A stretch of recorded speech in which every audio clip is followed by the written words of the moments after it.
All right, good morning. How's everybody doing today? Good. My name is Hector Mendoza. I am the CEO of a company called RDI Engineering. We service the utility and telecom space. I'm also the vice president here at the Regional Hispanic Chamber of Commerce, and I want to thank you for taking the time out of your day to show up today to the 2017 Energy Forum. The Regional Hispanic Chamber of Commerce, our vision is to advocate, promote, and facilitate the success of businesses all throughout Southern California. The Chamber helps increase business relationships and partnerships between corporate members and small minority businesses. We also monitor legislation, policies, and programs that could potentially affect or benefit the business community. Today, we're here to talk about energy and the energy industry, the future of caps and trades as it is essential to business today. The goal today is to educate our attendees with the evolving changes of both energy and the petroleum industry. With that being said, I'd like to start today by doing some self-introductions. We're going to start in the front right corner over here, and if you want to this is your chance to speak a little bit about your company, what you do, so please take 30 seconds. Please note that this is being recorded, so this is your chance to shine here. We're all about you. We want to be successful. We want everybody to understand what it is that we do. Hi, my name is Andrew Lopez. I'm a mechanical and process engineer at Spec Services. We're a full-service engineering company, mostly working in the oil and gas industry. Good morning. My name is Laura Duarte. I'm the Community Relations Director for the Los Angeles Clean Tech Incubator. Good morning, everyone. My name is Clay Sandage. I'm the president of MuniFed Energy. We're an energy services company based here in Long Beach, and mostly operating in the clean tech space. Thank you. Good morning. I'm Jimmy Reed with PTS Staffing. We do primarily engineering and construction management staffing throughout the transportation, infrastructure, and oil and gas industries. Bill Grisalia of GIG International, former Vice President of Communications of the Regional Hispanic Chamber, and most recently with Abengoa Solar. Good morning, Ron Stein. I'm the founder of PTS Staffing Solutions, and we are based in Irvine, California. I am Larry Cohn. I'm Vice President of Sales and Marketing for HSMG Western Integrated. We specialize in providing business process improvement solutions so your operations can run much more efficiently, paperless, and keystrokeless. Thank you. Hello, I'm Matt Wartian with Burns & McDonnell. We're an engineering, construction, and environmental company, and we focus on building the infrastructure projects that provide you reliable energy, water, and power and transportation, improving quality of life. Good morning, Greg Lilliston. I'm a project manager for Spec Services, and as Andrew introduced us, we are a full-service engineering firm, and we're interested in definitely keeping on the cutting edge of changes in the oil and gas industry and the energy industry in general. I'm James Banks. I also work for Spec Services. I'm a project manager in their pipeline division. So my primary focus is SoCal Gas at the moment. Hi, my name is Frank Koch. I work for the Reynolds Group. I'm a business development manager, and we specialize in the risk assessment and remediation of soil, groundwater, and indoor air. Thanks. My name is Christian Jones. I'm with TYS Creative. We're a full-service advertising, marketing, communications agency. Southern California Edison is one of our current clients. Hello, everyone. My name is Lauren Morris. I'm Vice President of TMCX Solutions. We are a professional engineering firm that specializes in building commissioning, retro commissioning, and energy auditing. Good morning. I'm Amy Baker. I am with TMCX Solutions as well. And Lauren just told you who we are. Thanks. Good morning. My name is Frank Aguirre. I work for Prime Strategies. We are a government affairs firm, and we do work for WISPA, Western States Petroleum Association. Hi, I'm Tara Dunseith with Burns & McDonnell. I'm an engineer there. We offer a wide range of services, but I mostly work on remediation. Hi, my name is Nancy, also with Burns & McDonnell. I'm a geologist in our environmental remediation services group. and I mainly work on subsurface investigations, site assessments, and remediation projects. Hi, my name is Aaron Christensen, also with Burns McDonnell in the Environmental Remediation Group. I've worked extensively with utilities both in California here as well as in Chicago. Hi, Don Stringer, Innovative Construction Solutions. We are remediation construction contractors. Hi, I'm Raimundo Trejo with Safna Engineering, owner as well as the chief engineer. And we provide engineering services for municipal and private companies. Good morning. My name is Darwin Aguilar. I'm a senior business analyst with Southern California Edison, and I work with data, bring data together to get insight and help with the decision making. I'm Greg Weil. I'm with STEM. We're an energy storage solution provider in the Southern California Edison territory. Good morning. I'm Dennis Stipp, and I'm with Phillips Steel Corporation, and we're a local supplier of raw materials and fabrication for the industry. Yeah, my name is Howard Peck. I'm also with Phillips Steel Company, providing industrial supplies as well as materials and in fabrication, primarily to the refinery industry as well as the infrastructure contractors. Thank you. I'm Rick Armstrong, Pipeline Superintendent for Beta Offshore. We are an oil producer on the outer continental shelf, about 10.5 miles out from Long Beach. I'm Jamie Cool, Operations Manager for Beta Offshore. We have 3 platforms that, like Rick said, are about 10 miles offshore, and we produce about 5,000 barrels of oil per day. My name is Christian Zumarin. I'm also with Beta Offshore. I'm an engineering manager there. Hi, everybody. I'm Lance Zavella. I run Complete Gym Solutions. We're the only company in the nation creating green fitness centers for the corporate entity. So we've got companies like General Electric, Pepsi, Lear, a lot of aerospace. So we're one of the only companies around that design an actual employee wellness center and a fitness center, and we provide the equipment and the services nationwide. I'm John Ceballos. I'm the VP of Finance for the Latino Student Business Association at Cal State Dominguez Hills. Hi, my name is Jessica Alvarez, and I'm the Fundraising Director for the Latino Student Business Association at Cal State Dominguez. Hello, good morning, everyone. I'm Stephanie Gillette. I'm the Public Relations Manager for Signal Hill Petroleum. We're the oil and gas company up on the hill, and what makes us special is our unique approach to urban operations.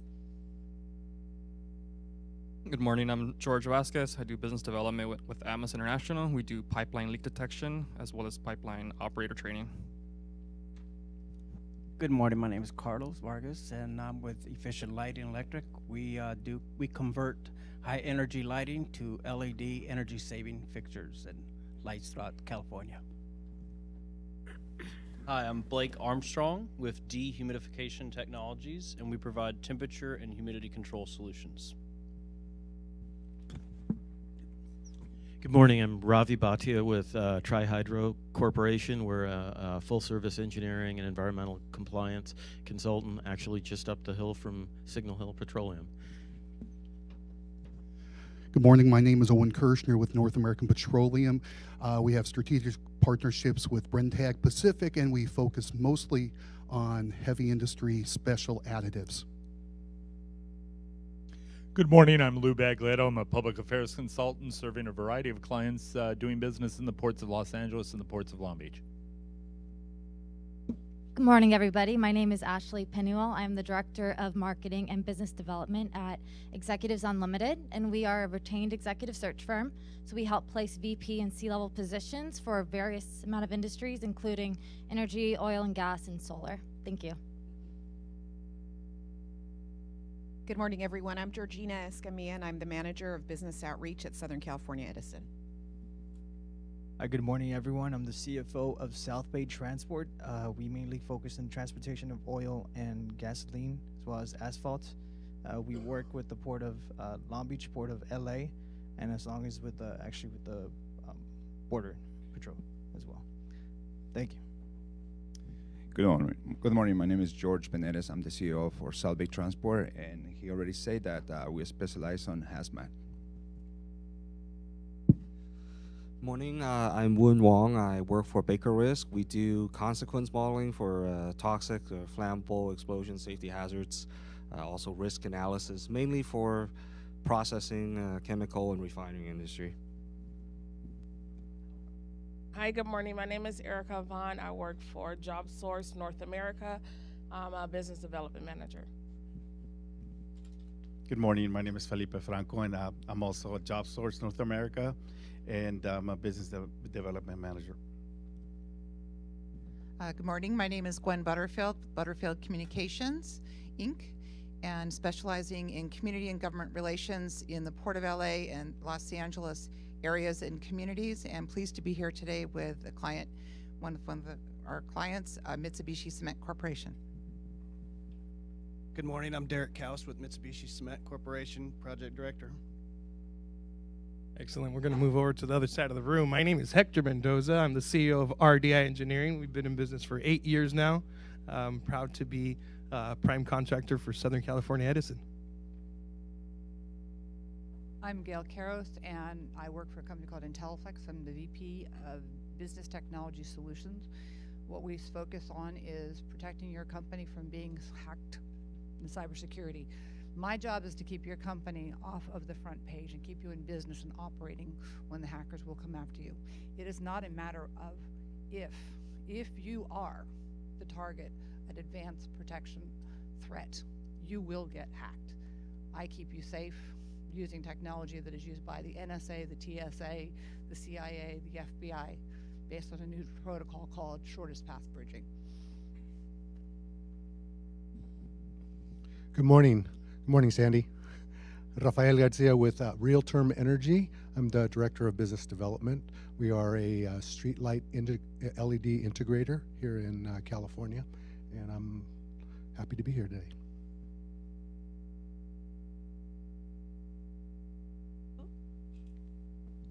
Hi, everybody. My name is Nancy Pfeffer. My company is Network Public Affairs. I'm based here in Long Beach. I'm a public policy consultant. I do both analysis and communications, and I focus on environment and transportation issues. Hi, good morning. My name is Olga Chavez. I work for Tesoro, soon to be Common Endeavor, and I concentrate on mainly community investments, and I'm very happy to be here. Thanks. Good morning. My name is Jennifer Trotter, and I'm representing Burns & McDonnell Engineering and Environmental Services. I provide public involvement services as well as supplier diversity outreach for the state of California, or throughout the state of California. Susan Stark. I also work for Tesoro. I'm Senior Manager of Regulatory Issues. Hi everyone, my name is Jacqueline Bartz. I'm a recent Cal State Long Beach graduate in Environmental Science and Policy, and now I'm working for the Department of Public Works, City of Los Angeles, Regulatory Affairs Division. Good morning, my name is Eladio Estrada. I'm Accounts Manager for Beach Financial Group. We focus on financial and insurance services. Good morning, I'm Suli Saro. I'm a field deputy for Senator Ricardo Lara on issues around energy, natural resources, and environment. Good morning, everyone. I'm Alma McMaster. I'm with Southern California Edison Supplier Diversity and Development Team. Edison spends about $4 billion in goods and services a year. It's our job in supplier diversity to make sure that women, minorities, service-disabled veteran, and LGBT companies have a chance to compete for that work. Last year, we spent about $1.7 billion with these diverse companies that represented about 44.7% of our total spend. I have information about our program on the table there. Good morning, everyone. My name is Pat Watts. I'm President and CEO of FCI Management, located here in beautiful Long Beach, so welcome. My company provides energy efficiency strategies, technologies. We are a third-party implementer of energy efficiency programs for Southern California Edison and the gas company, both on commercial and residential side. We are also licensed general contractor and electrical contractor. How can I follow that, Pat? Wow. My name is Erskine Robinson. My firm is JLM, Strategic Talent Partners, and we are a professional recruiting and staffing firm specializing in construction and infrastructure projects. Good morning. My name is Nancy Ceballos, Deputy Chief of Staff to Los Angeles Unified School District, Board Member Dr. Richard Vladovic. He represents the communities in South LA down to Watts, the cities of Carson, Gardena, Lomita, and Wilmington, and down to San Pedro. And the school district offers preschool, K-12, and adult education, and we're looking forward to also partnering with jobs in engineering and making sure that our students are prepared for to take on the jobs that you offer. Good morning. I'm Alfredo Serrato, the STEM coordinator with the Boys and Girls Club of Carson, and my job is to create programs that really prepare youth to fill a lot of the STEM careers that are here today. Good morning. I'm Dan Hoffman, the Executive Director for the Wilmington Chamber of Commerce and currently the Chair for the South Bay Association of Chambers. Good morning. My name is Juanita Naranjo, retired from Los Angeles Harbor College. Engineering was my trade, and I haven't been able, after 2 years of retirement, not to care about the community. So that's why I'm here. I'm a member of the Community Advisory Committee of Tesoro. I'm happy to see how many resources and a good future for our area is sitting in this room. Thank you. Good morning, everybody. My name is Evan Oliver, and I'm the program manager for the Energy Pathway Program, one of the programs for SBCC, nonprofit in Wilmington. We provide process technology training opportunities for men and women in our communities for entry-level jobs, mostly at the refineries, but also in wastewater treatment. Good morning, I'm Chandel Wiebe. I'm also with SBCC. I'm the Director of Development. We focus on leveraging assets in the Port of LA and the LA Harbor region to find job placement opportunities for people in the Wilmington and Carson areas. Good morning, my name is Brisa Sotelo Vargas. I'm the Manager of Public and Government Affairs for Tesoro, and we are the largest refinery here in the South Bay. We also provide clean transportation fuels. Good morning. My name is Diana Rodriguez with Sunken Click and Buy. We're a full-service public affairs, strategic communications, and government affairs firm. We have offices in Los Angeles, San Pedro, and Long Beach, and I'm in the Long Beach office. Good morning, everyone. My name is Manny Lopez. I'm the Harbor Area Representative for Mayor Eric Garcetti's Office of Public Engagement. Good morning, Chris Wilson with Assemblymember and Assembly Democratic Caucus Chair Mike Gibson's office. We represent portions of South Bay and South LA area. Good morning. My name is Molky Brar from Asset Laboratories. We provide environmental testing for contaminated sites. Hello, Denise Campos, Public Affairs Manager with SoCalGas. Good morning. I'm Sam Bice with NorCal Pipeline Services. We do utility locations, lining, cleaning, CIPP, a lot of utility locates for the oil and gas companies. Excellent, great. A lot of good attendees here today. Now, before we move on, I want to remind everybody about our next event. 2017 Business Development Conference is going to be held September 29th. So if you haven't registered, you can register today outside by the door. This is going to be a great opportunity for business matchmaking. There'll also be a panel of CEOs that will tell you the struggles that they went through as they grew their business. So with that being said, I want to move over and introduce you to your moderator today, Anita Mangels. Anita is the founder and president of Mad Dog Communications, a public affairs consulting firm specializing in strategic communication, grassroots and community outreach, media coalition building, and ballot initiatives. Anita? There we go. Communications person should know how to turn on the microphone. That's a free lesson for everybody. So thank you so much for having me. It's good to be back here at the Chamber. I see a lot of familiar faces here and hope to have more familiar faces to connect with by the time we're through here today. We are missing one panelist. Unfortunately, one of our folks couldn't make it, so we have a panel of 4 folks. And what we're going to do is introduce different topics, give them all a few minutes to speak to them, and then at the end we'll have an opportunity for all of you to ask questions. I believe, Sandy, you've got cards, right, for questions? Yes, we all have one. Okay, so you've got question cards, and Sandy or one of her folks will collect them, and we'll go to Q&A at the end. Right now, to maximize the time, let's jump right in if you don't mind. The first thing we're going to do is ask one question of each of our panelists. By the way, can you all hear me? Is everything okay? Excellent, thank you.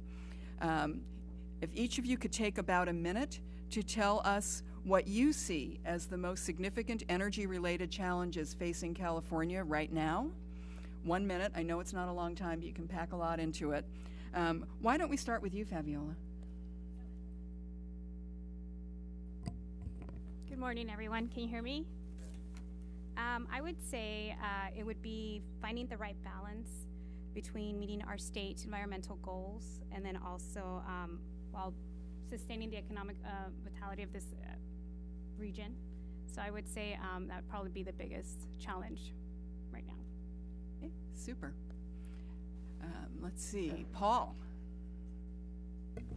Okay, one of the biggest challenge I think that, and maybe a lot of you have read about it, is the state is really installing a lot of renewables, and there's this phenomenon called the duck curve, and basically the capacity of these renewables are not matching the current demand of the state. So basically you have a lot of renewables early in the morning, mid-morning, and basically the demand is not there. So we have to sell, I think that we need to solve this to make sure all our renewable energy sources are used efficiently. Thank you. And Damon? From what I can see in dealing with the customers, that are looking at electrical choices, there's so many choices out there, and what's the right solution for your business, and then getting that solution interconnected with our system. For us, we're processing upwards of 50,000 interconnection applications a year. I know it's a lot more than that. I don't know the exact number, but that's a trend that's growing. So as customers start installing more solutions or distributive energy resources on their side of the meter, the interconnection process and then us managing that power coming back into the system is very difficult. Basically, you're connecting to a system that's been a one-way street for 125 years, and now it's got to be reactive in receiving energy and then also bringing the energy to the customer, which is traditionally done. So having those issues and managing those assets and managing those resources is going to be a big problem, and that's why we're looking to invest in our system through smart grid technologies over the next several years, and we have those processes in place right now with the CPUC. Perfect. And Joel? Well, you hear me okay? I had 3 things actually, but Paul stole my first one. And I have a graph on the duck curve if you don't know what the heck he's talking about. But the other 2 are, one is unrelated, sorry Fabiola, but the Aliso Canyon situation has put a huge strain. I know you're going to talk about it. But the Aliso Canyon situation has underline the fact that gas storage sites are really critical to the entire energy grid, and so it's really critical to understand that it's an essential facility for the state, or for Southern California in particular. Third one was more generally the innovation and technology.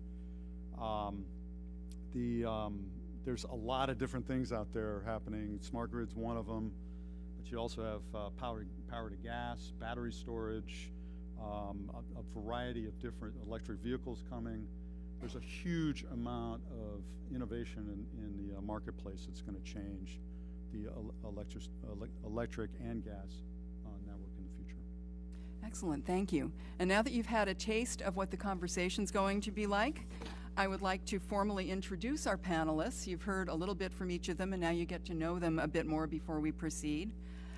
So starting over here, Joel, would you like to tell us a few things about yourself, or may I do that for you? I can go ahead.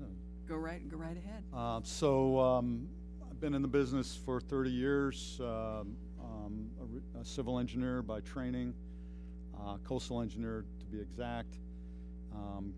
Did international work, Guam, Australia, France for many years.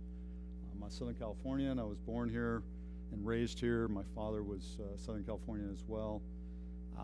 Came back about 12, 13 years ago and have been running engineering and environmental services businesses since. Super, thank you. Fabiola Ochoa is a public affairs manager with Sempra Utilities, SoCal Gas. And would you like to take a moment? Sure. Public affairs manager for the gas company. I've been in public affairs for a little bit over 15 years now. I have a diverse background working in energy projects, infrastructure, a lot of environmental remediation projects, things like that throughout the state of California. And I was also born and raised in LA and have a degree from the University of Laverne and currently going to USC to receive my master's in certification. And I love what I do, so. Thank you so much. Damon, you're next. My name is Damon Hanneman. I'm a senior account manager in Southern California's Edison's Business Customer Division. So the Business Customer Division deals with all non-residential customers from every level, from the smallest mom and pops to the Cal State universities and the cities and so on.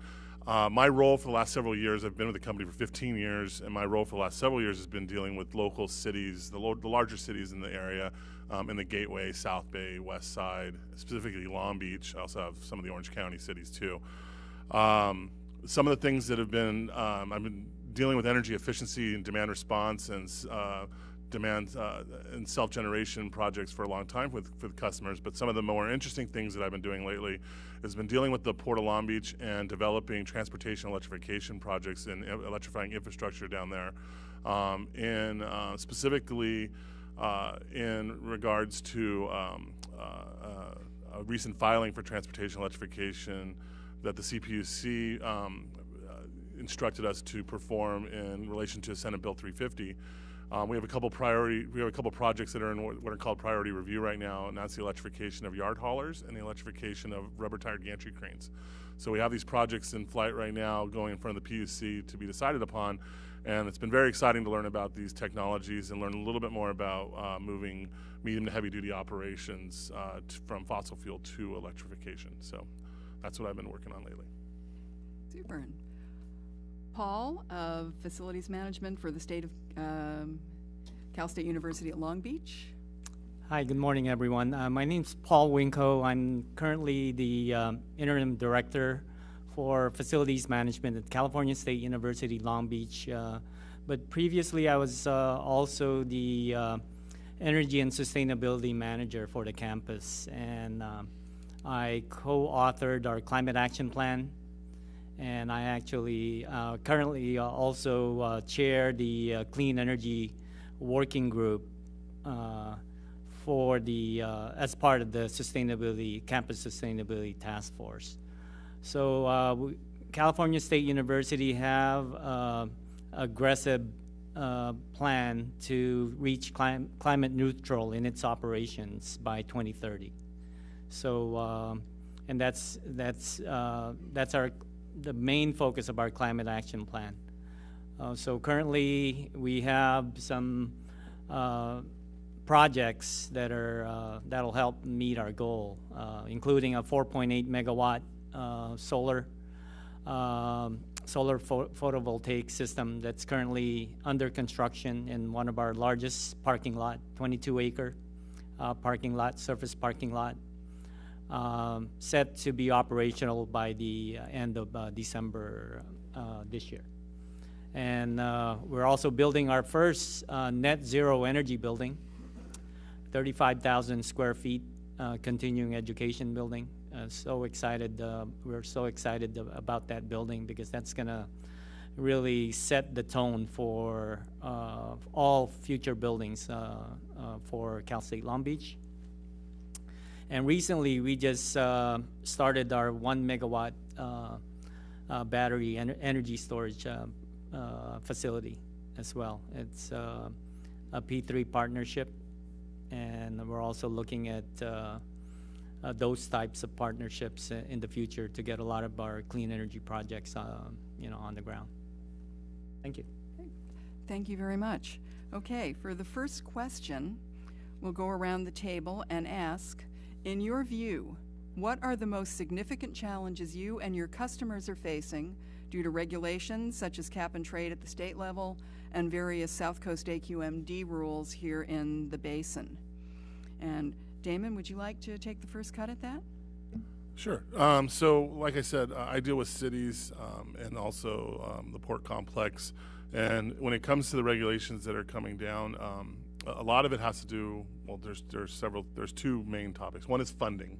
Cities find funding to invest in these innovative projects and these outside of the norm projects for most of them. And two is that the staff is being tasked with multiple jobs that aren't nearly their core jobs. And so they're being presented with all these different solutions, but yet they just don't have the in-house experts to evaluate all these solutions. So it really helps to provide that. My job is to try to provide that resource as a consultant to help them manage those decisions and to stay to stay up to date on the different technologies and hopefully find the best solution, not the best vendor, but the best solution for them to meet the needs to achieve their goals. It's a monumental task because there are so many choices out there for so many different things that they want to try to accomplish, and it's just getting more complicated. And that's the biggest problem I think right now that they're having is just picking the right solution for them. Okay, thank you. Hey, Paul?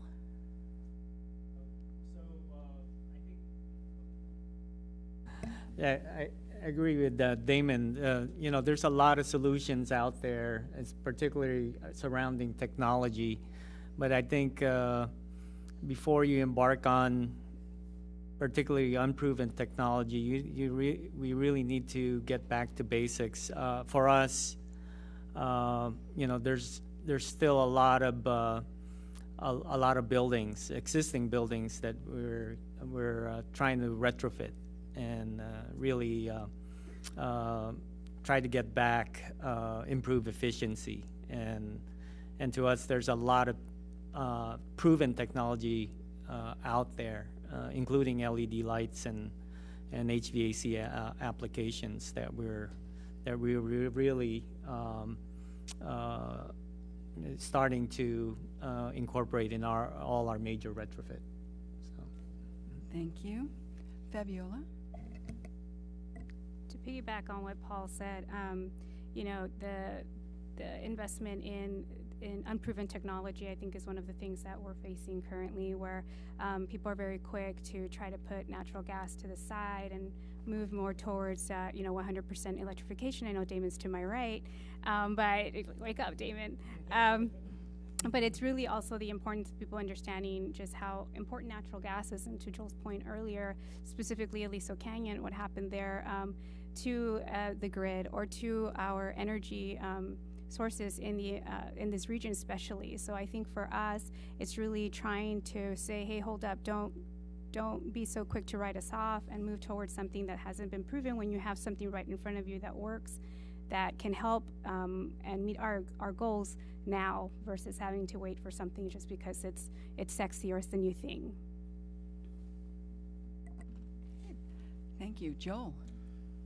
Yeah, well, normally you'd probably want me to address AQMD and these other issues, but I'm going to go a little bit higher level. So there's a lot of changing regulations in California, as we know, and I think just that pressure an uncertainty, especially like cap and trade. That uncertainty alone is causing confusion about whether to invest in this technology or that technology. So that's kind of the overarching thing. To piggyback on Fabiola's point, gas is not dead yet. It's got a long way to go. You know, it powers 70% of the grid right now. Many times we want to talk about renewables doing 30%. Well, gas is still doing 70%. And so there's probably decades before that will change significantly. I would add to that and that's a heavy regulatory driven issue because renewables are really changing the landscape quite dramatically. But the incoming technology that is coming, and one of the ones that I think is not talked about a lot is what's called power to gas. And that's a very interesting technology where we take electrons and convert them to natural gas, which are then used again to create power. And you'd say, well, that's very inefficient. You're going to lose 20, 30%. Well, the duck curve shows that there's basic inherent inefficiency in the entire system. There's so much waste going on in terms of using the electrons that, in effect, there's a value to have a technology that can actually store the electrons for later. And battery storage is very sexy and interesting, and they're starting to build things.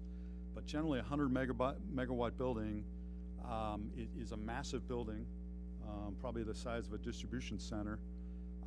And that would store about 100 megawatts maybe. Most of the projects are more in the 10 megawatt range. The ability for the gas network to store those electrons is 6,000 megawatts. Okay, and 6,000 megawatts is about what you would need to even out the duck curve. So just throwing that plug in there. There's a lot of change coming. Would anybody like to add anything on to that particular point on the panel? Or covered it all pretty well? Okay, thank you. So actually, the next question is a good follow-up to that, I think. California prides itself, justifiably, as being a leader in clean and renewable energy policy. So if each of you could take a few minutes to tell us where you believe we are on that, and where are we going? What are we looking at time-wise, technology-wise, et cetera? And perhaps Fabiola, you'd like to lead off on that one? Sure. Well, there's a big push and also for infrastructure modernization. So I think that's an important key point to also address. With the new technology coming on the grid or just infrastructure itself has been around for a very long time, and now we need to update it. We need to keep up with everything that's happening. So I think some of the clean and renewable energy policies that are out there, I lost my thought. I'm so sorry. Late. Just having proper policies in place, I think, was really what I was trying to say, and making sure that the infrastructure modernization is there and that we're there to support what's coming on the grid, the new technology. Just making sure that before we push for something that we either have a plan in place, that it's viable, and it's really going to help us achieve the goals that we're trying to achieve. I don't know if that answered the question, but I really hope so. Yeah, absolutely. How about you, Damon?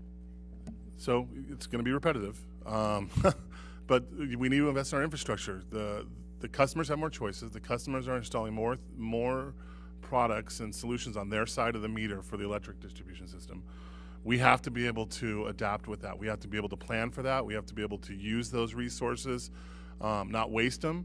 And so that takes investment in the system. And we are making those investments. And for California, not only to meet its renewable goals, because there's a renewable goal that we've got to meet, 30% and 50% coming up. And then for now, there's talk about 100% too. If we don't have a system that can react instantaneously with those technologies, we're not going to be successful. To meet emissions goals, the things that we're doing with our Charge Ready program. If you're not familiar with it, our Charge Ready program is where Edison will, it's in a pilot stage right now. We have several hundred charging units installed with 1,000 coming. The pilot's part of a bigger plan for us to install charging infrastructure on the consumer side of the meter. So we're going to go on the other side of the meter where we normally don't and install charging infrastructure to support transportation electrification. This is one of the biggest hurdles right now for adoption, is that there isn't enough charging infrastructure out there. There's range anxiety with individuals in procuring electric vehicles, and so our plan is that through this pilot is that we will go for a bigger program that'll install 30,000 charging units in the future. On top of that, we just, as I mentioned before, had the transportation electrification filing that'll then focus on medium to heavy duty operations on and off road. So it'll be on the port complex, it'll be trucking companies, it'll be transit agencies, where we'll kind of do very similar things, we think, right now, where we'll be installing infrastructure for the customers to support those efforts. We think that's the process that we need to the process that we need to follow in order to help the state meet its emissions reductions, which is going to be one of the biggest hurdles, not just renewables. Paul? Renewable energy, particularly solar, we know it's a mature technology, proven technology. Even the price for renewable, that particular renewable energy source is probably has gone down as much as possible, so it can stand up on its own without even incentives, right? So I think the key now is looking at how do we efficiently use that renewable source of energy, right? And for our campus, yes, we want renewable energy, particularly solar is going to be part of our renewable energy infrastructure on campus, but we don't necessarily want to export excess energy back to the grid. As Damon stated earlier, that's not an efficient way to use that resources. So we got to find a way to use that resource on campus with other technologies such as battery, making sure that our load matches our capacity. So I think the focus is really the efficient use of that renewable energy, and that's where we need to figure out. Okay. Really make this a quickie if you can, because it's on everybody's mind in this room, I'm sure. I mean, you guys have to fulfill the supply side of these mandates. The folks sitting out here have to make some major adjustments in their energy systems, and they have to pay for these. What's your take on how to make the two work well together so that we can fulfill the goals that the state has set for us for energy without bankrupting particularly small business owners who are in a position to having to comply? You look like you want to take that on, Damon. Yeah, I'll take that on right now. I think that right now, before it becomes mandatory, there are so many opportunities for grants, for programs that offer free services, or programs that offer incentives to become more energy efficient right now. Paul said it earlier, you have to become as efficient as possible. So use as little energy as possible to get your operations, to still keep your operations profitable and moving and so on. So use as much as possible.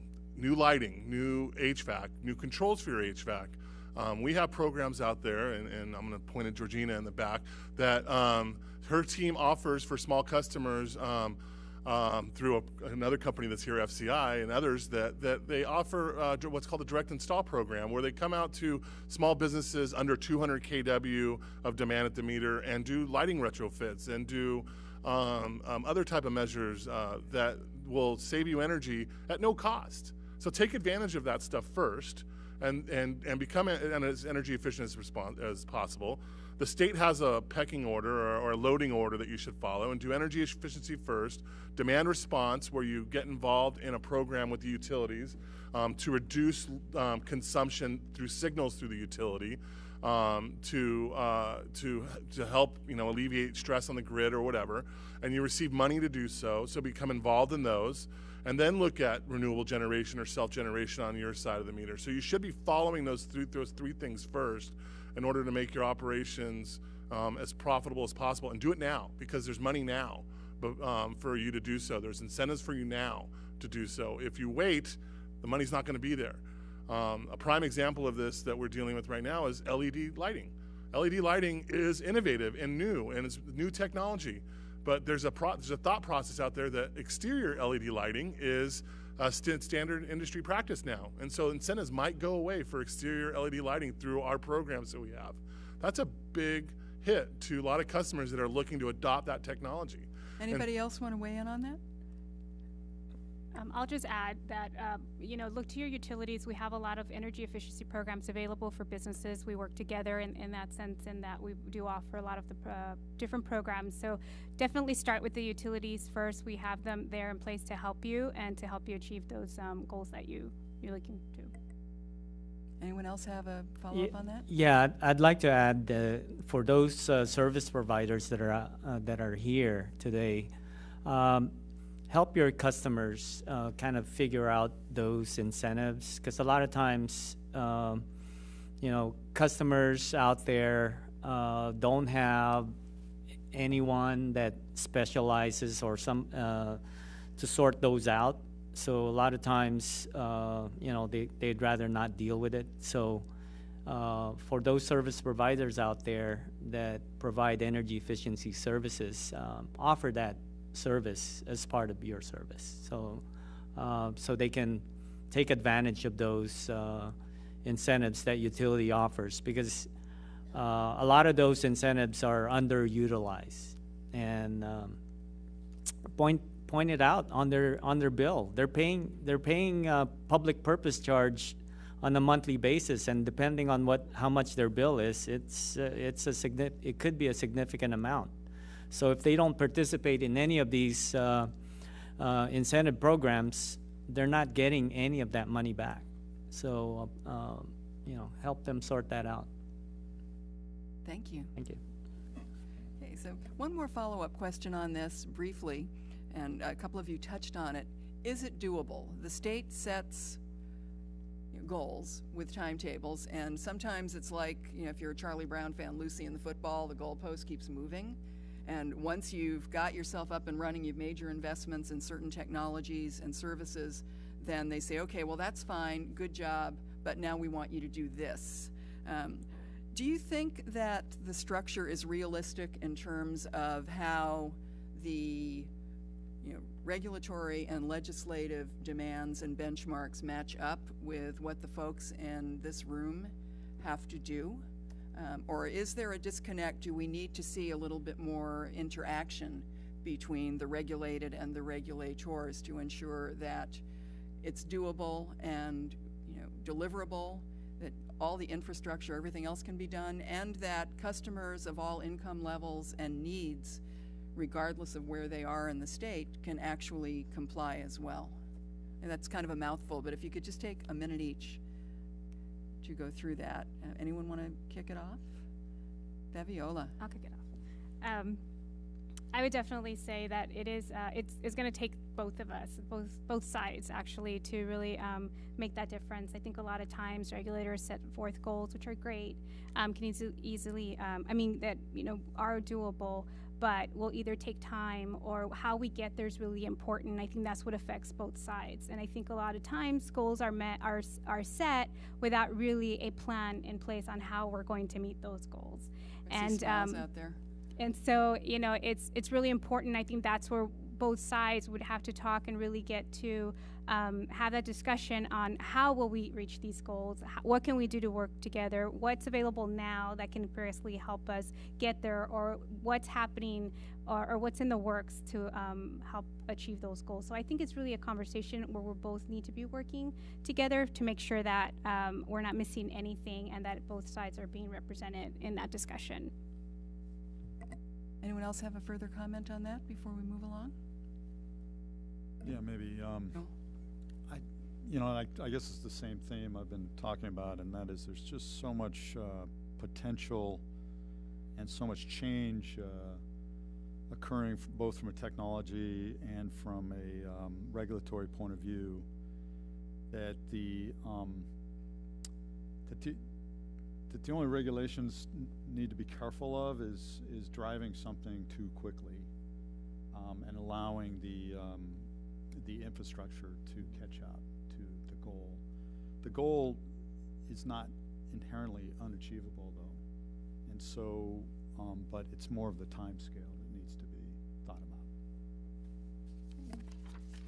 Thank you very much.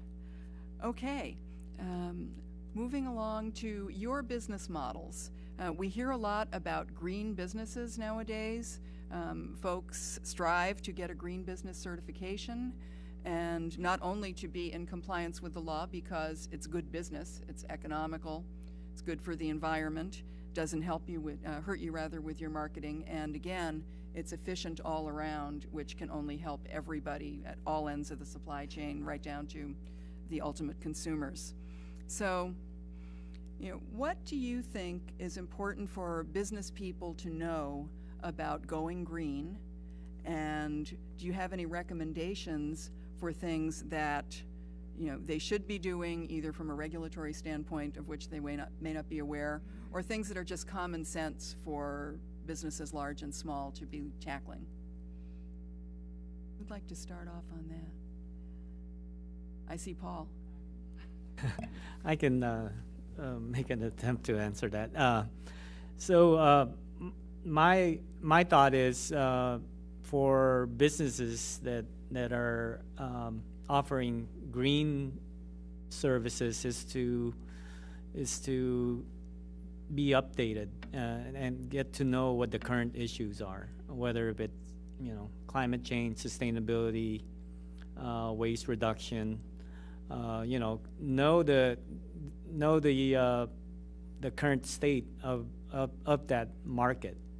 For example, this year, part of our sustainability plan calls for zero waste by 2020. So basically, we've solicited our solid waste providers to start gearing for that requirement. So we're in a way we're driving the market. So know your customers and also know the current issues and trends, and I think that'll put you in the good position, best position. Thank you. Anybody else want to weigh in on that before we move forward? So I'm just going to second what Paul says. Is just you got to stay up to date. Things are changing all the time. Regulations or new assembly bills or new Senate bills are coming across all the time, affecting all different levels of energy within the state. Two is, like I mentioned before, for Edison, we have, I assume gas coming too, for every level of customer or service, there's someone who can help you at the non-residential side. So you can call the 1-800 number on your bill and find out who your rep is, from the smallest customer to the largest customer. Be engaged with them, ask them questions. I know that Edison does twice a year. We do what's called we used to call it the California Energy Marketplace Update, and I forget what we call it now. But we do it twice a year. We do it online, so you're more than welcome to join it if you're a business customer to get online. And it talks about everything that's happening with electricity in the marketplace in California. That's the minimum that you should be doing, is staying abreast. So it's always changing, from incentives, like I said, to regulations. So just stay as up to date as possible. Okay, anything further? Okay. And before we move on, just a reminder, you should have gotten question cards. So if anybody didn't get a card or was asked, I'm glad I asked. There are cards available if you have questions, and if we don't have time for you to fill them out, I will just ask folks if they have a question and we'll take them that way. So we'll go for it over there. Okay. The only other thing on the formal agenda is the issue of clean and green jobs. Your thoughts very briefly on, how that's progressing. What are your companies or industries doing on the issue of clean jobs? And workforce preparation is also important. Do you find that, there are enough qualified folks to fill those jobs? And is there something that folks in our audience could be doing in order to qualify either as a green provider or an employer of green jobs folks? So I know Edison has done outreach with community colleges and developing trades, and instruction at the community college level. I'm not sure at the Cal State level. I doubt it though, but I'm not sure. But I know that there's been outreach in that area. I know that we offer what's called a building operator certification, which is if you have existing personnel and they want to become more efficient in the newer technologies beyond lighting, looking more at HVAC and controls, there's classes that we offer. Edison has what's called our Energy Education Center. The gas company has the Energy Resource Center. So there are free classes available through the utilities for you, for yourself, for your employees, to become more abreast on the technologies that are out there and how to be more effective in using those technologies. The HVAC system and controls world is really going to be the next big step, I think. I mean, a lot of facilities are already doing that, but controls are only becoming more advanced. There's more data coming out of the controls for your buildings, so you should be looking at utilizing those type of resources and becoming becoming experts on that.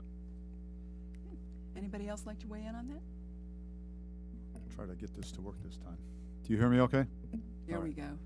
So we're a hard engineering and construction company, and generally engineering degrees these days have a fairly heavy emphasis on clean and green technologies and approaches. So we don't really see a problem there, if you will. I think any engineering degree these days will cover these subjects.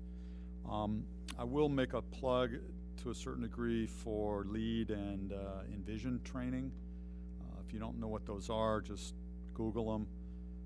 But that's, especially in Southern California, it's becoming more and more a requirement, if you will, of many of our clients, especially the county and Metro, and soon the city of LA will more likely be requiring Envision training of a lot of their staff, and I think that'll just eventually become a requirement for the industry as well.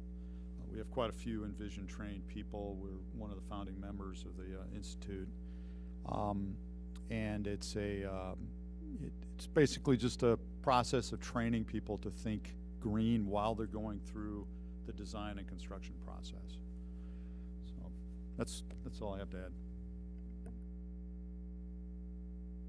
Paul, you look like you want to say something. Well, I also want to add that Cal State Long Beach, our core business is preparing students for the job market out there. But for the past few years, since we started our sustainability program, we've started to incorporate sustainability into the classroom and the student experience.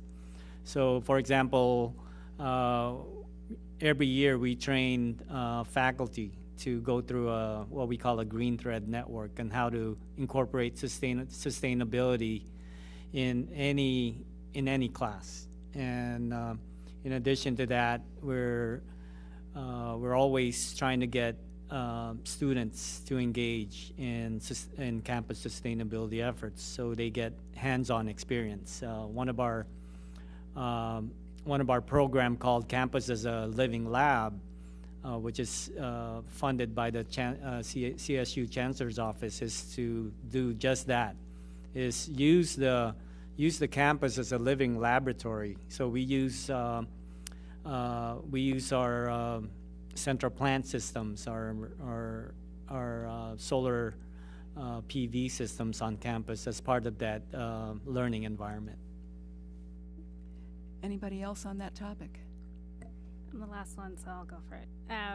in addition to what Damien mentioned about us offering workshops and working closely also with community colleges on programs, we also participate in mentoring programs, summer programs where we'll go out and our workforce will mentor some of the people taking classes either at a local high school or that are working in trade schools that are looking to see what's new in the industry. And so as our folks are learning, they're going out and sharing that knowledge and experience with those students as well. So I think the best thing to do and find out is just reach out.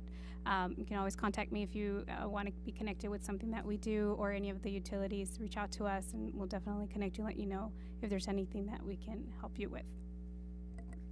Thank you. Anybody else on this topic? Okay, I understand that a couple of our panelists have also brought video presentations and slides, video, AV, for those of us who know what AV is. So at this time, we'd like to introduce both of you so you can walk us through your presentations. And let's see, would you like to start first, Fabiola? Or is Joel already keyed up?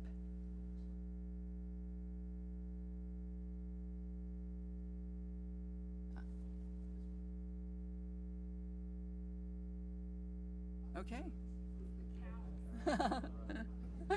So I'm going to talk to you about cows today. Do we need lights dimmed or anything? No, I don't think okay. so. It's all yours. So I wanted to share really quick just what we're doing in the energy world as far as natural gas is concerned, and looking into trying to meet those clean energy or those goals, state goals and federal goals, in particular what we're doing with renewable gas. You'll hear a lot of RNG, and it's renewable natural gas, and I know some people are saying it's renewable natural, what is it? So I'm going to refer to it as renewable gas. So a couple of the challenges that we have, like I mentioned earlier, is really meeting those federal Clean Air Act goals, reducing greenhouse gas emissions, and trying to get us to achieve those goals. And earlier we mentioned about what, the regulators set goals, and then we have to figure out how to meet them. So this is kind of our response to some of the challenges that we have out there. So a little bit about what is clean, green, renewable gas.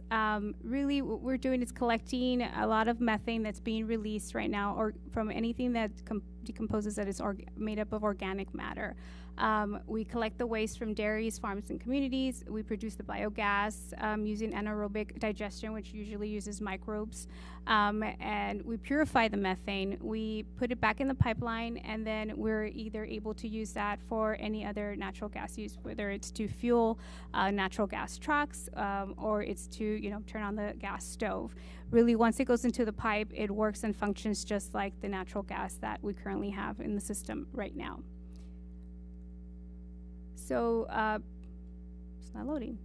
Some of the practical benefits of renewable gas is really the waste to biogas, like I mentioned, capturing that methane. So a lot of people don't realize, but when you're out in the agricultural world, especially dairy farms, methane is just going up into the atmosphere. What we're trying to do is capture that methane versus not allowing it to go out into the environment, and like I said, decarbonizing it and then reusing that, collecting it and putting it into our pipeline, processing it, upgrading our infrastructure is important in order for that to happen as well.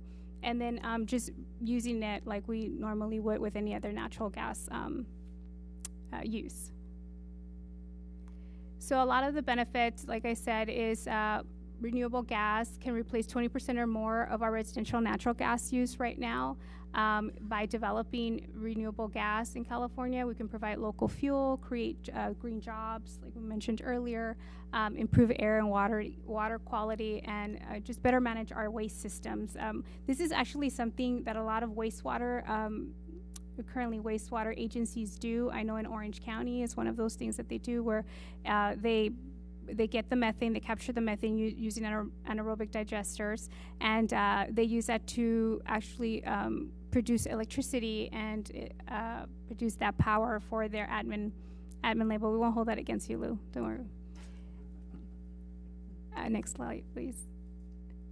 So this is, like I said, our response on how do we get to 2030 and how to meet those goals is to really invest in the facilities to produce renewable gas from some of our waste and near zero emissions heavy duty natural gas trucks to use it, and then also to deliver it to our customers. We need to really invest in that infrastructure that we need in order to do this. Like I said, it takes anaerobic digesters to do that, and then also to decarbonize the actual gas and to put it into our pipe. So why us? Well, my answer really is why not? Why not us? It makes sense. We're in natural, currently we are the distributor.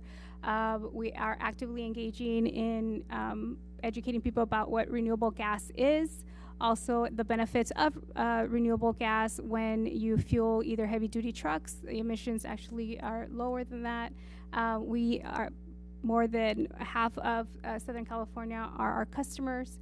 And it's really, we're an experienced operator of natural gas infrastructure and would know how to operate this.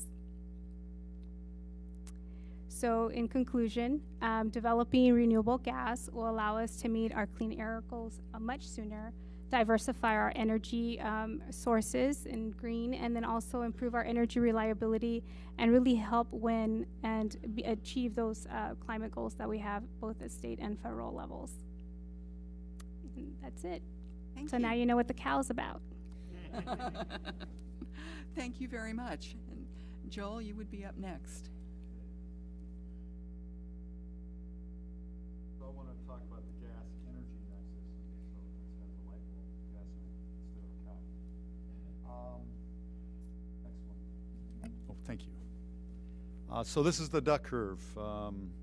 The problem with the duck curve is showing the utilization of the electricity grid throughout a day, a typical day.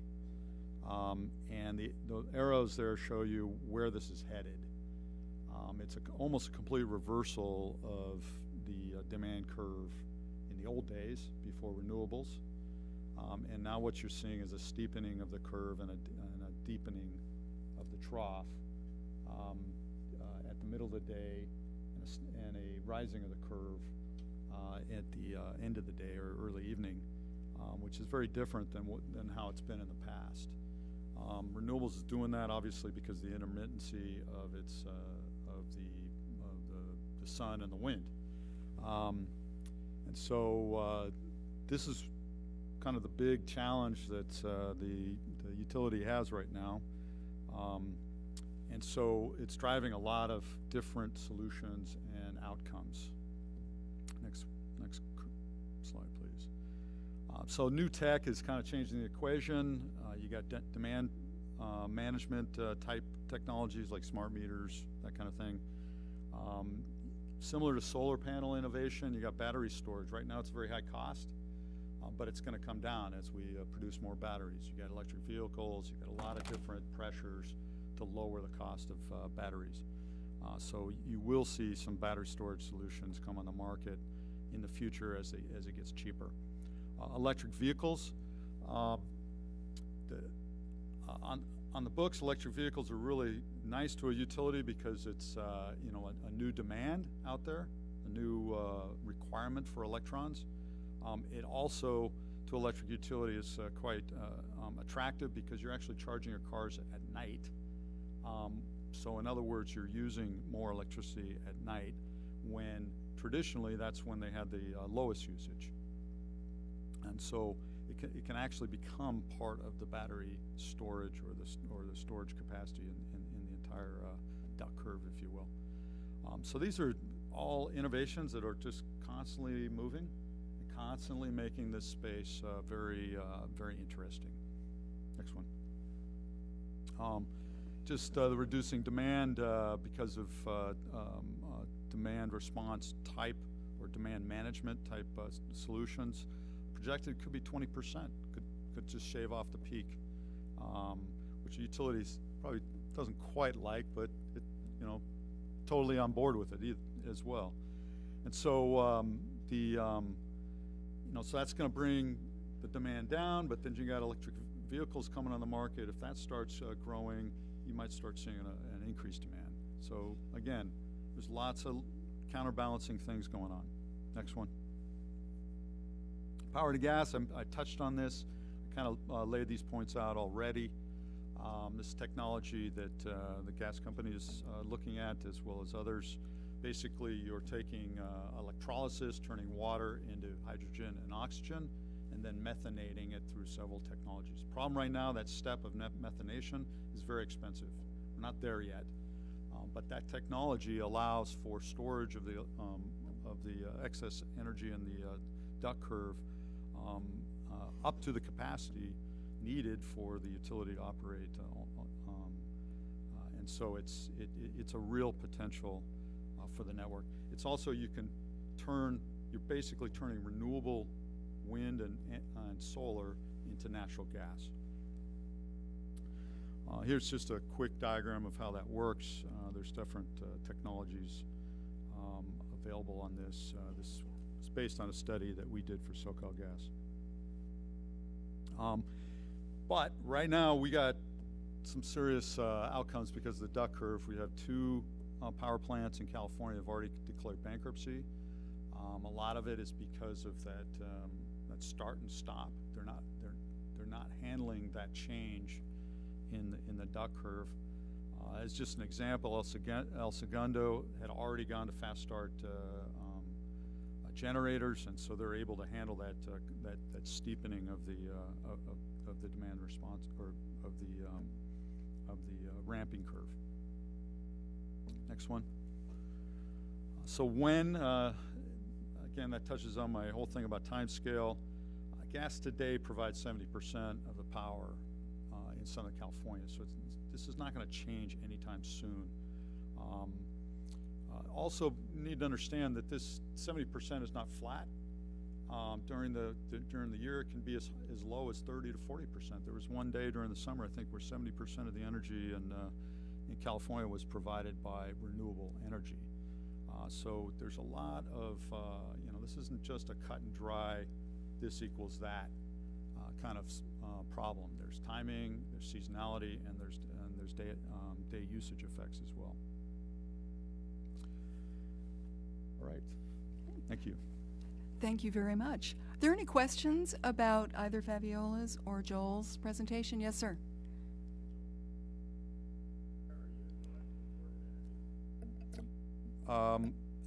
That's a general statement based on, no, I'm not. So in other words, it's a general statement on the usage by the grid.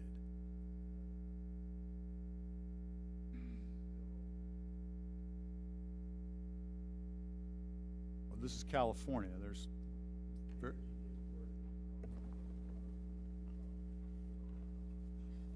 I didn't. I can take on that. I don't think so there's much of that. There's no coal in Southern California Edison's portfolio. So several years ago, there was a law that you couldn't enter into new coal contracts, and we are already close to having all of our coal, gone by that point. But there is no coal now in Southern California Edison portfolio. There are in others and municipalities because they have these long-term contracts, but not within Southern California Edison. So SoCal Edison, there is no coal. PG&E, I can't speak for everybody, but I would say the investor-owned utilities have limited amounts because we've been under regulations for a long time regarding that. So very limited amounts. So not well. So Southern California Edison, 4.5 million customers, 20 million people. There isn't any in that. Now it depends on the time period. During the Aliso Canyon shutdown, yeah, there was a lot more coal-sourced power brought in. And the only coal-fired power plant I'm aware of in California is Searles. There's still one left, but you're talking imported from Nevada.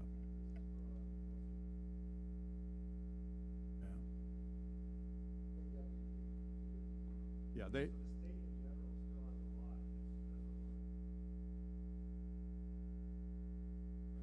it was a general statement about renewables versus non-renewables.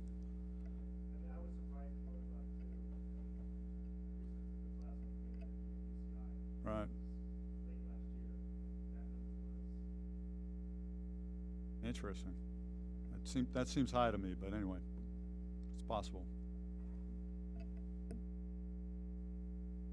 Yes, sir.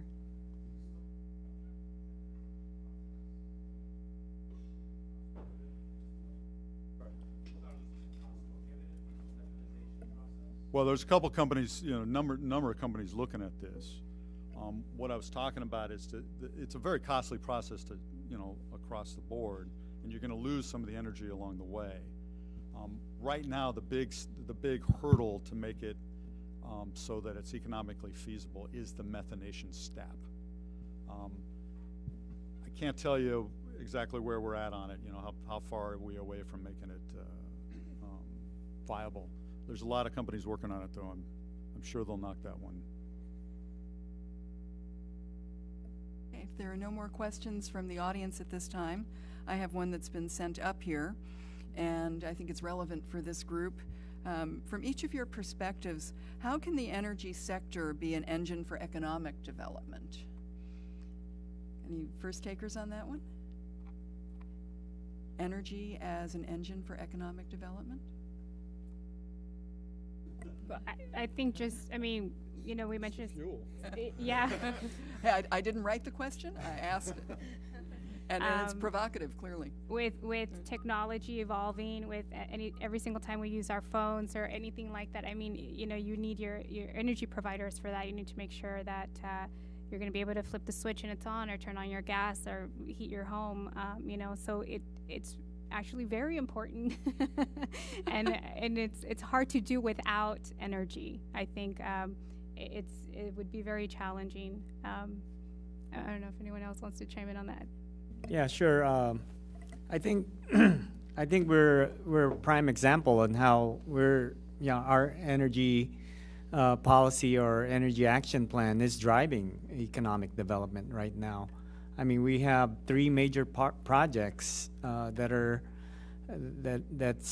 that's taking place on our campus. With using the local labor force, and stimulating the economy as well. So, and we're not done yet. We got a lot of work to do, and the strategies that we'll adopt and implement will only add to the economy.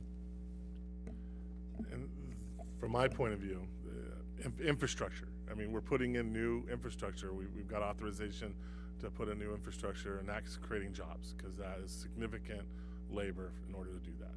So that's definitely an area where we are providing jobs to the economy. Any other comments on that? Okay, we have a question about energy security. That's on everybody's mind. We are dependent on our energy. We're used to, as you say, flipping the switch or turning the key, and it's there. So without disclosing any national secrets or national security compromising information, could you give us an idea of what security systems are in place to ensure safe and uninterrupted service in the event of natural or other challenges? And would somebody like from Edison, it's paramount. It's looked at from every level, and believe me, there's lots of people taking very good looks at how we can provide secure power, safe, reliable, secure power. Anybody else have a follow-up on that? Same thing with the gas company. We have we're updating our infrastructure all the time. Putting together safety programs for the same reason. Safety, both from and reliability are two one of the major things that I think the company really invests and puts a lot of energy and, no pun intended, into. And we all have sterno and flashlights with lots of batteries at our house, right? Yeah, it's. I think that was a very good question, actually. Okay, getting back to the regulatory structure, California is a leader, as we discussed earlier, in innovation and regulation, and sometimes it's hard to tell which comes first and whether it's possible for us to meet all of our deadlines, et cetera. Are there any particular challenges that you see in either meeting the renewable portfolio standard or the percentage of alternative fuel vehicles, things like that, that are going to be extremely challenging to be met? And if so, how do you see that playing out? Will common sense prevail as opposed to just a mandate that assumes you can suddenly push a button and make it all happen, not just for you as providers, but for folks who have to adapt to new energy delivery systems? That was a mouthful, huh? You got the gist of it. Anyone feel brave enough to take that on? Crystal balls out? Take a stab at it.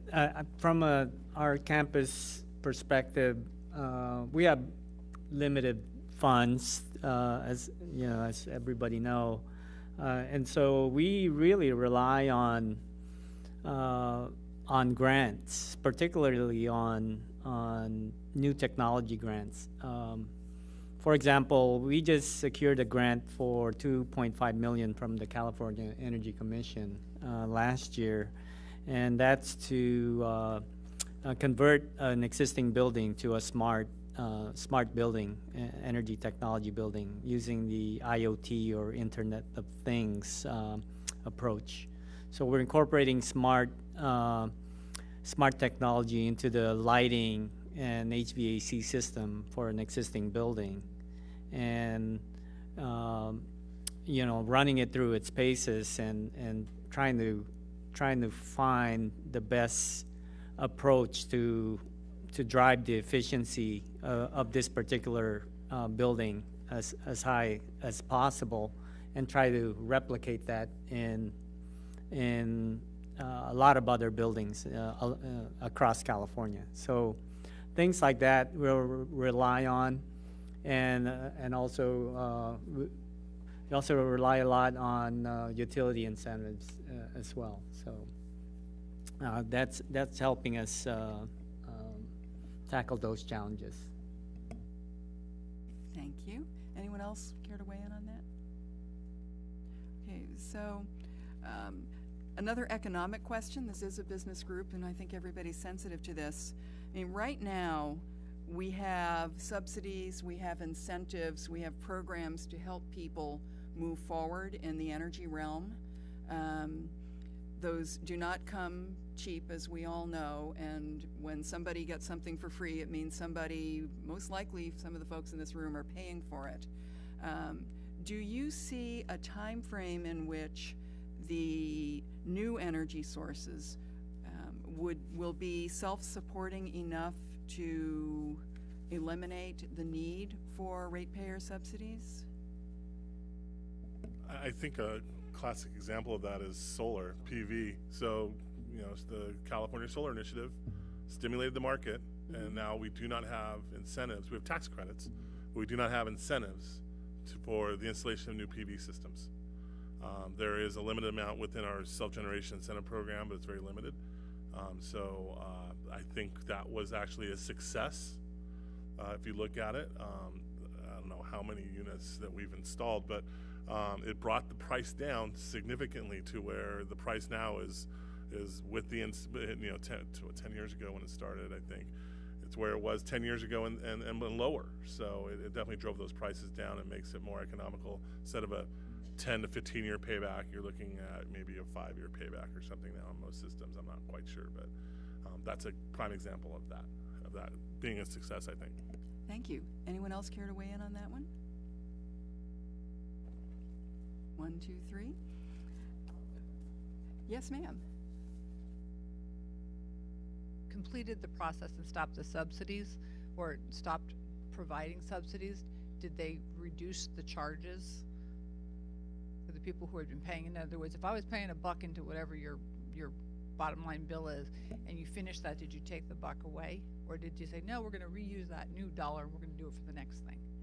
So for the incentive process, there was 2 processes you could go through depending on the size. You can get what's called a performance-based incentive, which would be the production of the system over a period of time based upon the size, or it was an upfront incentive. So the dollar, either expired when the performance-based incentive term came up, but there was no subsidy in the tariff. So the tariff didn't subsidize, if that's what you're asking. Do we have any other question on that? Okay, so things move really, really quickly with technology. it seems every time we turn around, we do have incentives and governmental direction on where we need to go, but we also have a lot of independent research going on in the energy realm. If you had a crystal ball, where do you see us going long term? And I use the term loosely and subjectively, so feel free to play with that. Right now, natural gas, electricity, primary.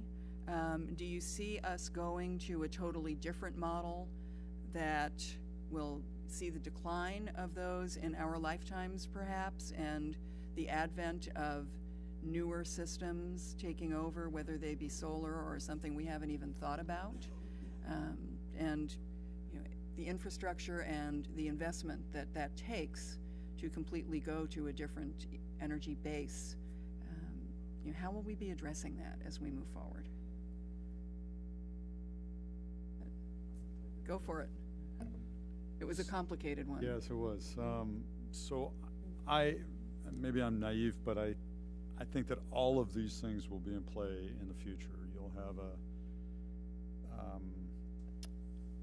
as we electrify more of our infrastructure, that's going to increase the total demand for electrons, which will increase the demand for natural gas as it tries to transition to renewables. The gas will still be important to the system to maintain any kind of intermittency and to wash out that intermittency. And I think we'll end up with a very diversified energy portfolio. The past has been coal or gas goes to electrons, and then that goes to your house, and that's it. Well, we all know that whole dynamic is changing.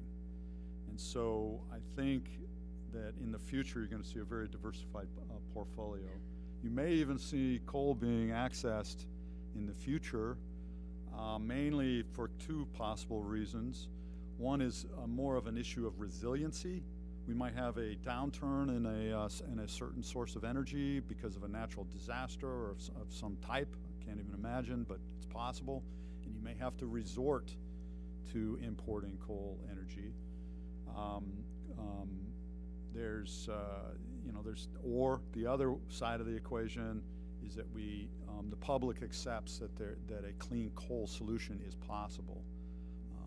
And so there's many different things that can happen in the future on this. And so I don't really see any one going away or the equation is this and not that.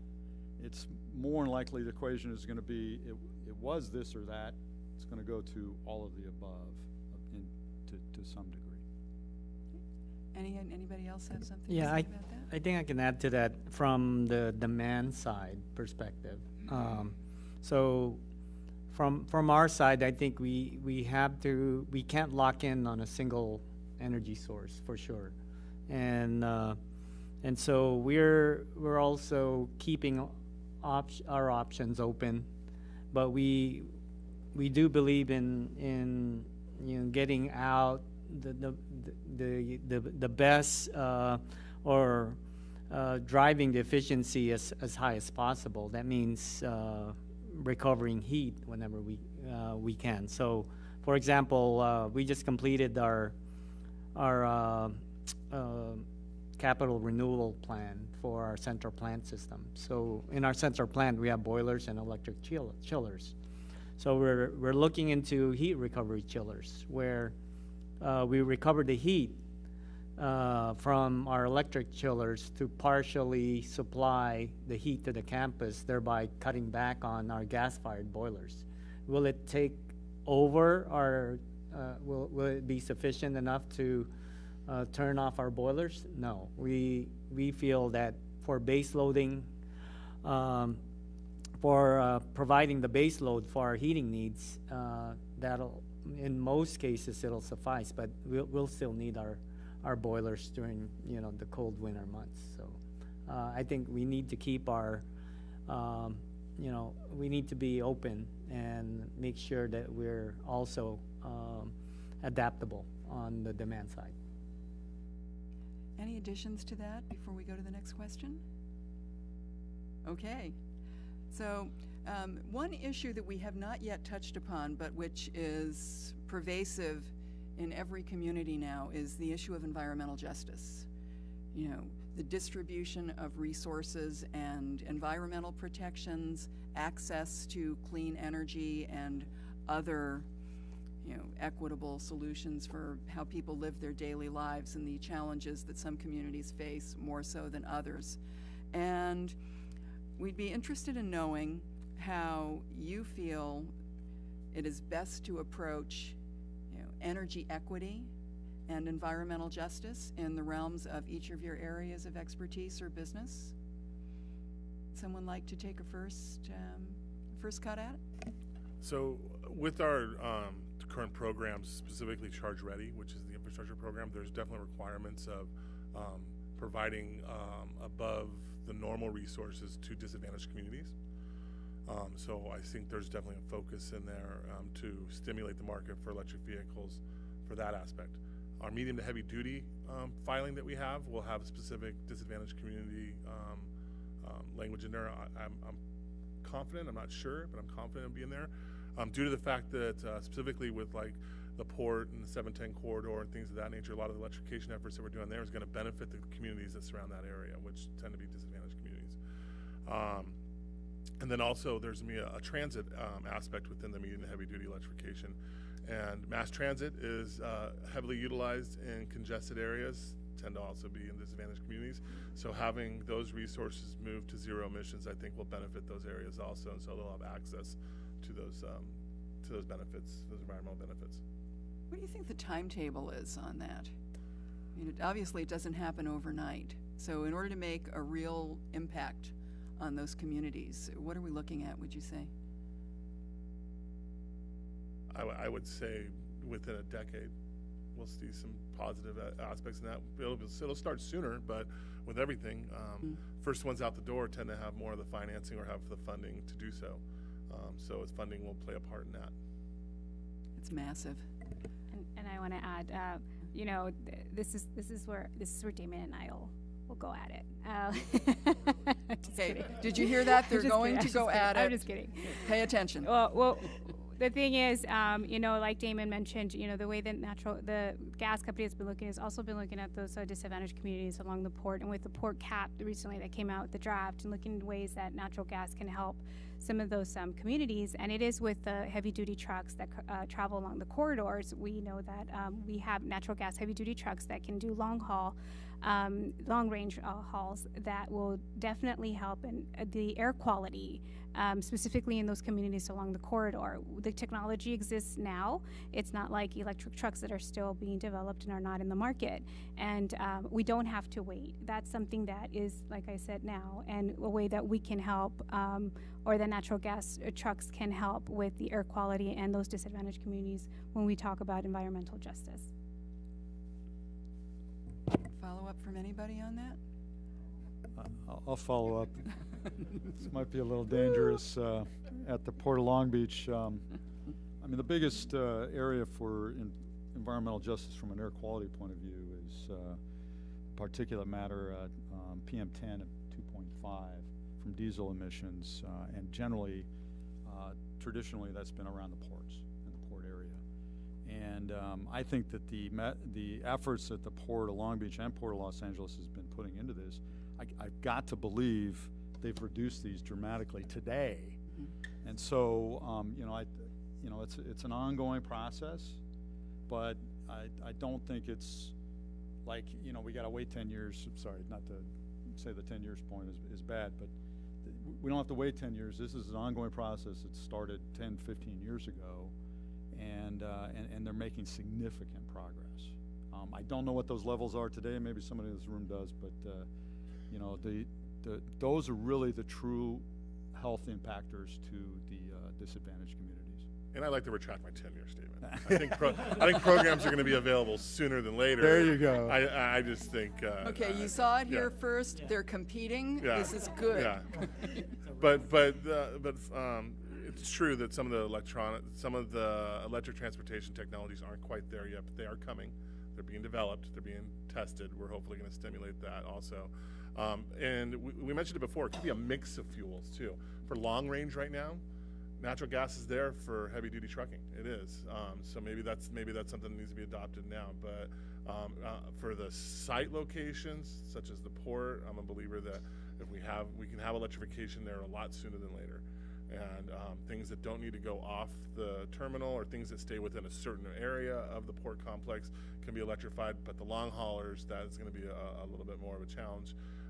You know, we're looking at DC fast charging stations for major interstate routes, where we'll be providing 480 volt DC fast charging, where these vehicles can be charged in 20 minutes. So get a cup of coffee, and relax, and get charged up. I mean, it'll be that type of a situation down the road. But we will have programs hopefully available a lot sooner than later, specifically in this area. Anybody else care to weigh in on that? Okay, so that's interesting. Infrastructure-wise, do you think we'll be there? I mean, this is huge. When we talk about it in small pieces, and then we have mandates and technological incentives and directives that go on, and it's a new industrial revolution, isn't it? So we've been tasked, going back to this transportation electrification filing by the CPUC at the direction of the legislation, Senate Bill 350, to come up with a plan for transportation electrification to help the state meet its emission goals.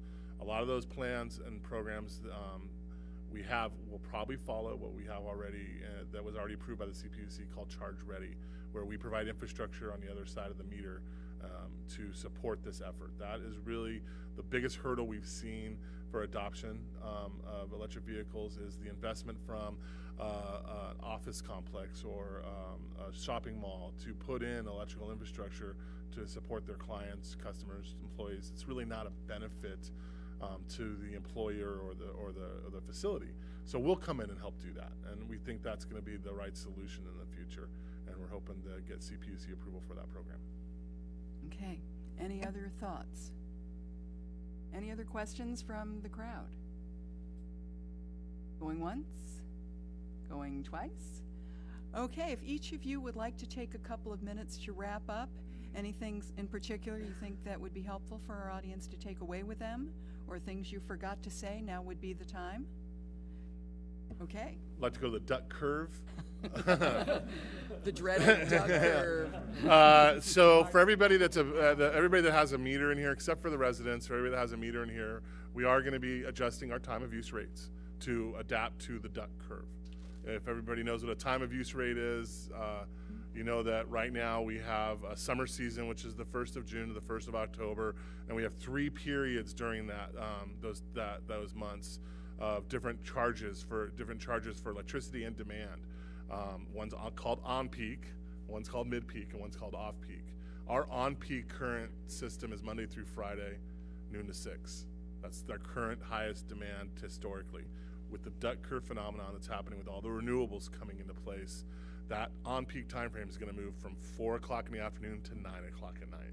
So that'll be our on-peak time frame, where most of our charges, or the higher charges, will be applied to. Georgina, I'm going to put you on the spot. Do we filed it? Do we know when it potentially is going to take effect? It's not approved. Right. So it's coming. It's been discussed and it's being communicated at the CPUC level, and I don't think we're the only utility, at least from the investor-owned utilities, that are going to be looking at this change. So the changes are coming. I mean, sooner than later, and that's one issue. So talk to your reps, talk to the people within the utility, or go to one of our classes, or go to one of our seminars and get educated on that effort, because things are changing, and they're changing at your business.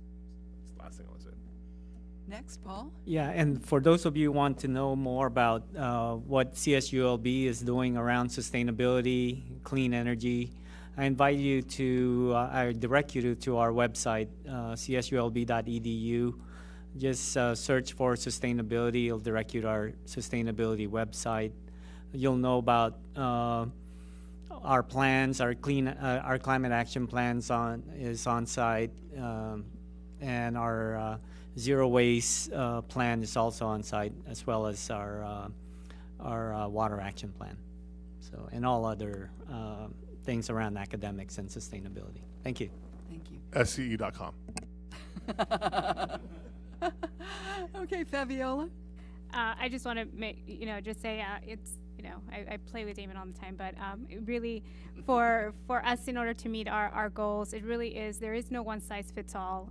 It's going to be a mixture of everything. I think it's going to take all of us and a little bit of everything to really help us achieve those goals. And it's a friendly competition, or not competition at all, however you want to see it. But it's really about what we can do now versus while we wait, or while we try to achieve these goals that are being, or these mandates that are coming down. So if there are any programs, anything that we can help to, for you, or anything you've heard today that you either want to follow up on, feel free to reach out to me or to visit our website as well, SoCalGas.com. Thank you. Thank you. Joel, you bat cleanup. Yeah, maybe just real quickly. So if you didn't get the drift of what I've been saying, and that's change is coming, change is normal in this industry. For an industry that's not used to change, and so I think there's a lot of different moving pieces that are going to be happening in the future.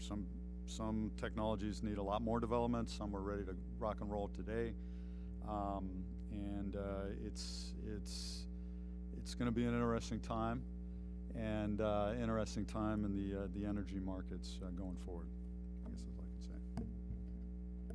Okay, so with that, first I would like to thank our hosts, the Chamber. Thank you, Sandy Cajas and your team.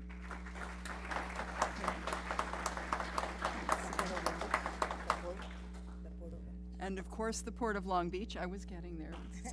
Sandy's very good at this. And everybody who supports and sponsors Chamber events like this, I see a lot of the names around the room. Of course, our panelists, who wound up doing a little bit harder work than they thought they would, because we were missing one of the panel, but that happens. And I think the information was wonderful, and it was understandably delivered. And as a layperson, even though I've worked in energy for over 20 years, it's always nice to hear it in words that I can understand, because I figure if I can understand it, then everyone else can. Thank you for that. Everybody's done a great job. And hopefully you'll have more of these opportunities to learn more about energy, where it comes from, how we get it, what it costs, and how it's regulated. So with that, unless there are any other comments from Sandy? Yes, thank you, Anita. We would like to collect any remaining business cards that are out there. Just whoever did not put their card in the... We're going to have a prize, so I'm going to walk around. And guys, so if you didn't put your business cards, now's a good time to do so. This pretty much concludes it. We do have snacks and water and whatnot in the other room here, in the cafeteria room. We have lunch. So we have lunch. I'm sorry, we have lunch. Thank you, guys.